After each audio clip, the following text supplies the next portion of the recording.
What is up, everybody? So today is Tuesday, February, I have no idea, 7 or so, 8, 7, whatever it is. It is 9 o'clock, and we just got an emergency service call over in the other side of Dallas, which is Rockwall, Texas. We're gonna make the hour drive, go out there. It is a compressor off on oil failure, so we will see what tonight brings us.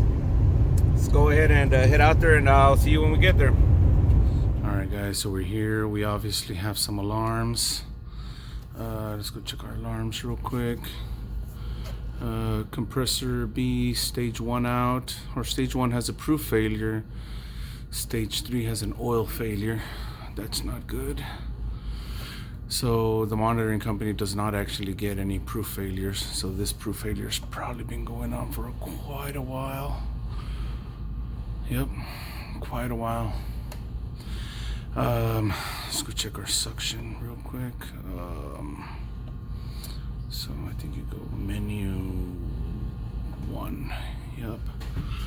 So our suction for A is good. Our suction for B is a little low. So there's our compressor 1 proof fail and compressor 3 oil fail. Look at my discharge though. Discharge is only 99 psi. Let's go check our discharge real quick. So our problem's on rack B. So we got about 100 psi, and both of our fans are off. Both banks of fans are off.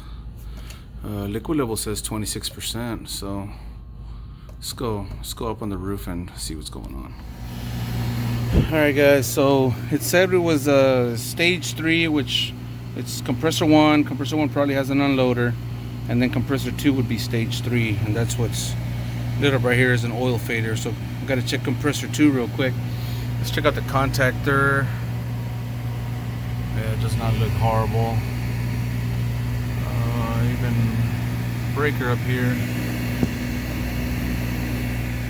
And just make sure that our coil's connected back there. That looks pretty good. So let's go ahead and check the compressor. Alright, guys, so I was recording, but I wasn't recording.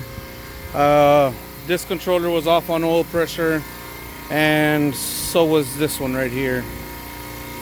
I made the mistake of pushing it and not recording it, so that was my bad. So we're gonna let it run for a little bit, and we'll see what happens. But our track system is giving us a green light, and let's see if we got oil in here.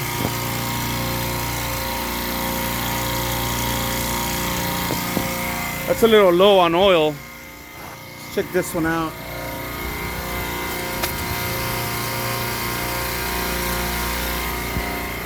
So that's compressor 2, that's not bad.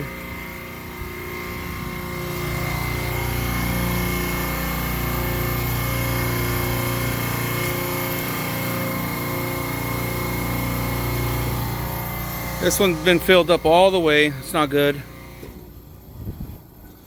And this one over here is also filled up all the way. So we got some oil issues, boys. See, these two just shut off. Let's open these up, see what we got. Alright, guys, so I've been watching the rack for a few minutes. Compressor 1 will cycle on and off as needed. Compressor 2 will cycle on and off as needed. Compressors 3 and 4 have not been called for, so they're not running. So that explains why these two compressors didn't have any oil at first, and these two compressors were full. Because if these two compressors are running, then these two compressors are going to use up their oil first. Now let me further explain why I'm saying that. If they both went off on oil fail, that means we obviously have an issue, and our issue right now, I believe, is that we don't have any load on the rack. So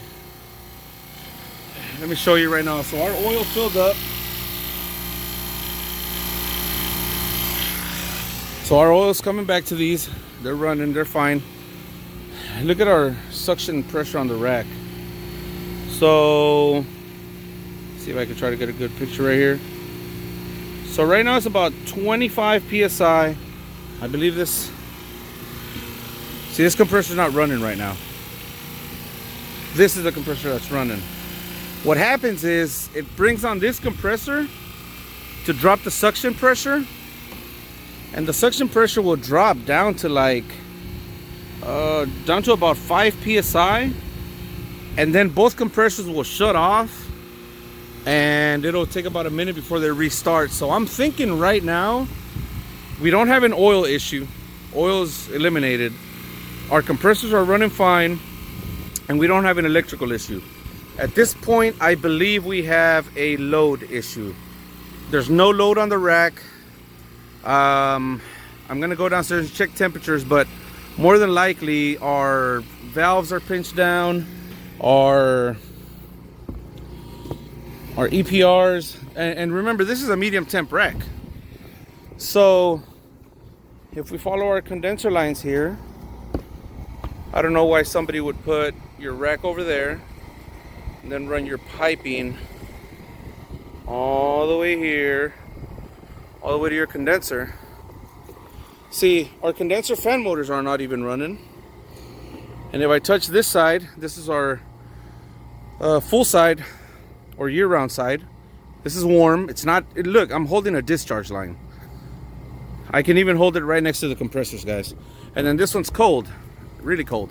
So that means that we are in split mode trying to maintain head pressure. Look, none of our motors are running. Our discharge pressure was only like 99 PSI. So you know that's not good. Now this is rack A. Rack A is running balls to the wall. And rack A is cycling its fans as needed. So rack A doesn't have an issue right now. I know the fans are off right now, but see, this one's warm, a lot warmer than the other one. And this is our split side, so this side's cold. So let's go ahead and go check the E2, and let's go see what we find. All right, guys, so we're back here at the E2. So number one, I've never seen a medium temp rack with that low of a set point. So what I did was I went to my setup, and this is why it's running R134A. I thought it was running 404A for a minute there, so that's why our pressures are low. Number two, look at my rack percentage. It's only running at about 30%, and this is when the second compressor is running. Whenever that compressor turns off, it drops down to like 20%. So let's check out rack A real quick. Rack A is actually 404A. See, rack A is actually running at 50%, so that's why this rack has more compressors on and it has more flow through the system. But if we go back to rack B, see, we're still at 31%. We only have 2 compressors on, and I think that's why we're having issues. So if we actually go to our this light's killing me. Let's see if I can turn that off. Yeah, there's a little better. All right, so if we go into our circuits, we want to avoid all the A's. So let's go into B07. Look at what our EPR is at. Our EPR is pretty much slammed shut because everything's at set point. Now let's go to our other one, B06. It's only at 2%. So that's gonna mess with our flow, with our load. That's A. B05 is only at 9%. B02 is at 3%. B04, that's at 11%, it's not bad. A, we're gonna avoid all the A's. And see if there's any more B's. B03, 16%, that's not horrible. B01, 17%. So I think that's about it. Our EPRs are closed and we are not maintaining any flow through our rack. And that is why our rack is, see, it's dropping down again now. It's only at 21% capacity. And see, we have only one compressor running, and it's unloaded. So we have a low load issue. All right, one more thing. See, right now capacity is at 0%, bro. All compressors are off. 0%. Our suction pressure is rising. Eventually these will come back on and it'll follow the same procedure. However, I wanted to show you something. 17 psi on 134As plus 18, so it's 18 degrees saturated suction temperature. So let's go find the refrigeration schedule and let's see what the lowest SST case is on this rack. So let's find the refrigeration schedule and we'll take a look at that. All right, guys, we found the refrigeration schedule right here. So rooftop compressor rack number 2, medium temp, R134A. And there's definitely something wrong with that suction because look. So this is your loads right here. This is all your circuits. And look at this right here, evap. That's your evaporator, saturated temperature you're supposed to be running. So they're all 24.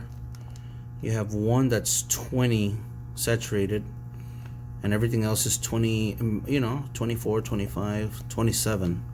So there's no reason why we should be running an 18-degree SST on this rack. That's why everything is slamming shut. One is an 20 degree SST on the evaporators, and that's for a 8-door dairy case. All right, guys, so Brett just showed up. He is a supermarket really smart guy, and he's working at 100 miles an hour. I'm trying to keep up. It's cold. We just set off the alarm to the building, and Brett found some really cool stuff that I'm gonna try to see if I can get him to explain it to you guys on video. But anyways, we're back here.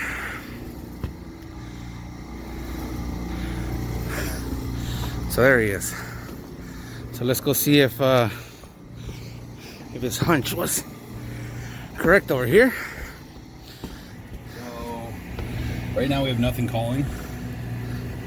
So wired normally close, normally close, normally open, normally open, normally open, normally open. So those we have dip switch up for normally close, down for normally open, but the unloaders are supposed to have, the inversion is supposed to be opposite. So basically,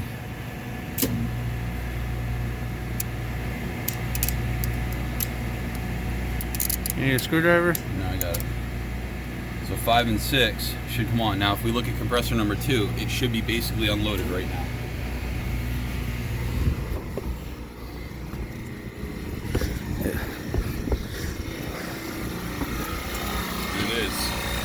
Before, what was happening was every time it would power up the load, it would keep this unloaded and the suction pressure would rise, and that's why it would shake over to another compressor instantly, because the pressure would start to rise when it should have started going down. Yeah. And we proved that when we went downstairs and did it downstairs, and basically when I swapped it, it was doing the adverse effect of what it's doing now. So it was bringing the compressors on fully loaded. Yes. When it should have brought them on unloaded. And whenever it needed more compressor, it would have pretty much de-energized. Or no, it would energize it, which would unload it. Energize to unload, which means I got you. So it was doing the reverse. It was doing the exact opposite. So that's why we were having suction issues going all over the place. Correct. I got you. Okay.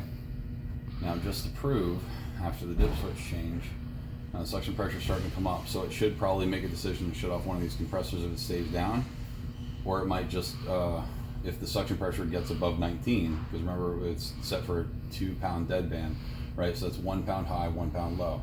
21 it'll bring on another stage, 18 or below, it'll kick off another stage. So if it stays low, it should technically shut off another stage. I'm not going to relearn it. So right now, it's... How long does it take this guy to learn after we made the changes? It runs for about 24 hours and it takes all that information in. See, look, now yeah, so it just shut one off. Yeah. So now the suction pressure should start delving up. Yep. Okay, and then if it were to go past 19, which it's about to, I think, look, starting to rise. Now it brought the unloader on, so basically another stage, and see how the suction pressure is going to stable out or at least stay steady. See, now it's probably just going to unload compressor number 3. Or I'm sorry, yeah, compressor number 2. Stage 3, compressor 2. Yeah. So if it still is doing that, then it's probably going to make another decision to unload it and maybe bring that one on because that one's a little bit smaller. Yep. See how it's overshooting even with the unloader? It might kick out that one, kick on this one, and see if it can just run the whole rack off of the of that and that unloader. Yeah. That's sweet. So we changed the set point from 17 to 19, which gives us, what was it, 20 saturated? Yeah, about that. So about 20 saturated. So we raised our suction set point, and that was just to get the EPRs open. Yeah, so the EPRs can open, they won't slam shut. What else did we change? We just changed. We kept it the tightest because it's just going to work off the unloader. And we changed the differential to 2. So instead of a half-pound high, half-pound low, it's going to go 1 pound 1 high, pound high. 1 pound Yeah, low. and that was set for 1, which we changed that to 2. So let's see how now it's still going really, really low. Yep. So hopefully it'll make the decision where it's going to kick on the little guy instead of keep doing that on number 3 2, yeah, or 2. Yeah, my bad. Yeah, because it keeps going way past the set point. And the E2's doing all this because we cleared its, I don't want to say the word memory, but we cleared the log, so we basically forced it to do a relearn. Yeah, so it's learning how to work with the new set points and parameters that we gave it. But we might need to relearn it again just because it was learning incorrectly because we were giving it crap information. Yeah, right? so we were overriding. Oh, that's right, and the unloaders were backwards. The unloaders weren't set up in the dip switches properly. Yep. So now that they're set up properly, it's it should start learning properly. All right, can you show us how to do that so that it learns? So you highlight where the circuit name is for the suction group. You hit enter. You go down to application commands, and then you hit clear history. And if you observe over here, it'll say learning. So now it's going to make a whole bunch of decisions trying to figure out what's going to run the best as far as this. Yeah, as far as how to maintain suction pressure. Correct. But we're still maintaining a steady suction pressure. And it's basically just bebopping off compressor number 3, that and the unloader, now that it's actually working right.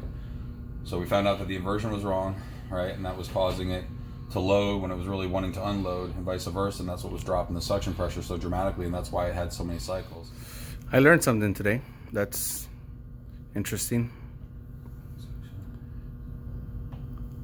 I think that's second rack that at least you've helped me with unloaders where they were backwards.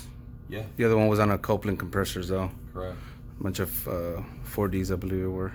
It's actually working properly, so you can see what it was before and after, just like in the graph, right? So look, we were going as low as 10, 9, looks like even 5, and as high as 30, right? Yeah. So just in the small amount of time that we've actually had this thing working properly, which we just got it running a little bit ago, but you can even see the increase. And basically now we're only delving from maybe it might be touching 15 up to 21, and it's just going to sit there back and forth. Well, it's a lot better than it was. Instead of running a 20 pound differential, right? Which isn't going to cause the EPRs to slam all the way shut. It's going to keep your mass flow up, and you should have nice cool gas coming back to the compressor. Boom. Am I glad I called this guy? All right, let's go.